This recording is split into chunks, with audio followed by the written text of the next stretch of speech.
సుప్రీంకోర్టుకు సీఎం రేవంత్ రెడ్డి క్షమాపణలు చెప్పారు. ఢిల్లీ కేసుపై తన మాటలను వక్రీకరించారని, న్యాయ వ్యవస్థను ప్రశ్నించినట్టు ఆపాదించారన్నారు.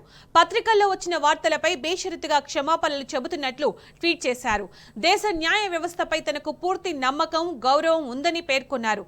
మరోసారి అలాంటి వ్యాఖ్యలను చేయనని రేవంత్ రెడ్డి స్పష్టం చేశారు.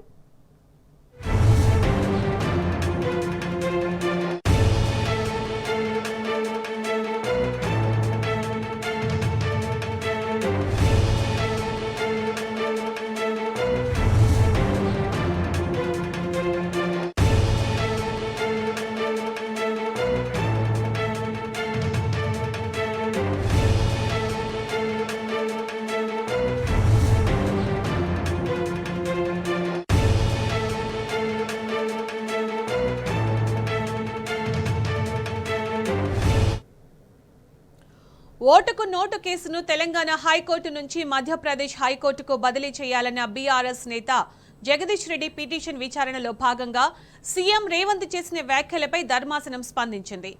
రాజకీయ పార్టీలు, నేతల అభిప్రాయాలు పరిగణలోకి తీసుకుని కోర్టులు తీర్పులు ఇవ్వరని స్పష్టం చేసింది.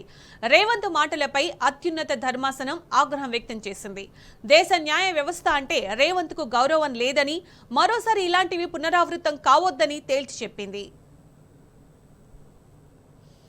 ఇక ఇదే అంశానికి సంబంధించి పూర్తి సమాచారం మా ప్రతినిధి ప్రదీప్ అందిస్తారు. ప్రదీప్, సుప్రీంకోర్టు ధర్మాసనం ముఖ్యమంత్రి రేవంత్ రెడ్డిపై తీవ్ర ఆగ్రహం వ్యక్తం చేసింది.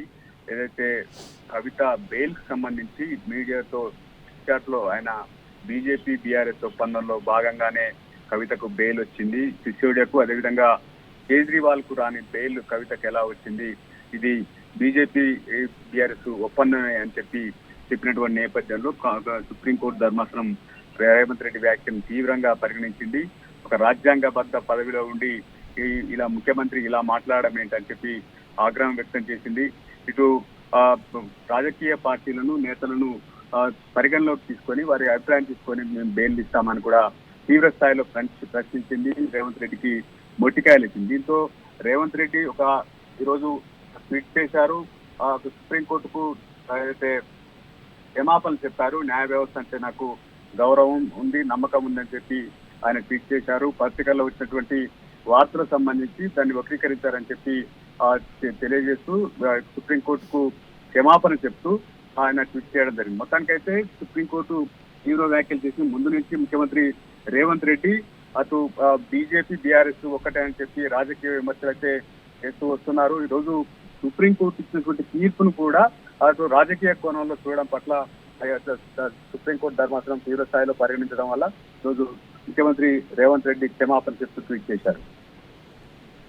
Right Pradeep, thank you.